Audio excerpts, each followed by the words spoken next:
Pokemon Diamond and Pearl, some of my favorite games in the Pokemon series. Platinum is hands down better, but I'll save that for another video. I had so much damn fun with these games as a kid, I thought I was a real life Pokemon trainer. Turns out I was just a kid who lived in the Bronx, New York. I mean, I did see nothing but characters and beautiful scenery where I lived, so I guess that's the same as being a Pokemon trainer. I played the absolute living hell out of Diamond and Pearl, much like every other Pokemon game I've played. I love everything about these versions of Pokemon. The music, the gym battles, the legendaries, the aesthetics, and let's not forget the most important part about the game, POW Park. You mean to tell me I could plug in my copy of Ruby, Sapphire, or Emerald and end up catching them on my Nintendo DS cartridge? Hello? As a 7-year-old, this was the equivalent of watching the moon landing for the first time. Simply breathtaking. I am not even exaggerating when I tell you that I begged my mom left and right for a copy of Pearl. I think these games were $40 when they released. I thought to myself, man, $40? That's so much money. Little did I know how much a used copy of this game would cost me now. Yeah, it's absolutely insane how much these games cost nowadays. The game's released here in the US right around the same time as my birthday, so my mom said, you know what, sure kid, I will humor you and I will buy you your stupid little Pokemon game. Happy birthday? I was instantly glued to my screen for God knows how long just because I was so addicted to Pokemon. Spoiler alert, my Pokemon addiction never went away. I played this game on the bus, the train, the car, at school. I even did the stereotypical kid thing where I would try to hide it from my parents while I was supposed to be sleeping.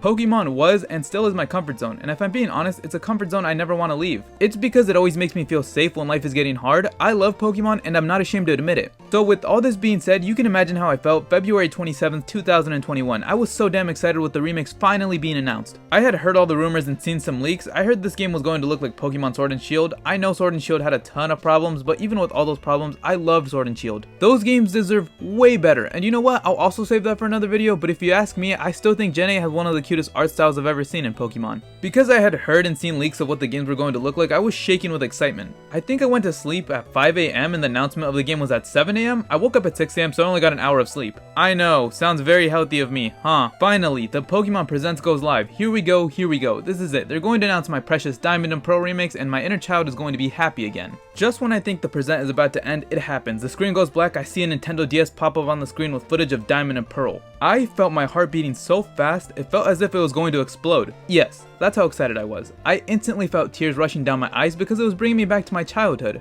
Let me be honest for a second. I still get really sad talking about this because I have so much love for these games. Once I saw my beloved remakes finally get showcased to the world, I noticed something was off. These games didn't look at all in the art style of Sword and Shield. I was really saddened by this, but then I thought, hey, at least the little chibi art style is cute, right? I figured, alright, I'll have to buy these games and give them a try before I actually say something bad about them. I bought Shining Pearl, beat it, and thought nothing of it. It was a rather disappointing game to play. I really don't want to be harsh about BDSP, but man, these games are just mediocre at best. I would say that you should just buy a DS and play Diamond, Pearl, or Platinum, but that's going to cost you an arm and a leg, so don't do that. Just do what everyone else does that doesn't want to pay for a Pokemon game, go ahead and emulate it. Part of me wants to go back and really replay BDSP, and then the other part of me is just saying, it's in the past, move on. If I do go back and replay it, I'll more than likely just stream it to you guys, that way we can talk about the game and Pokemon in general. Anyways, thank you for watching, and if you enjoyed the video, please make sure to like and subscribe.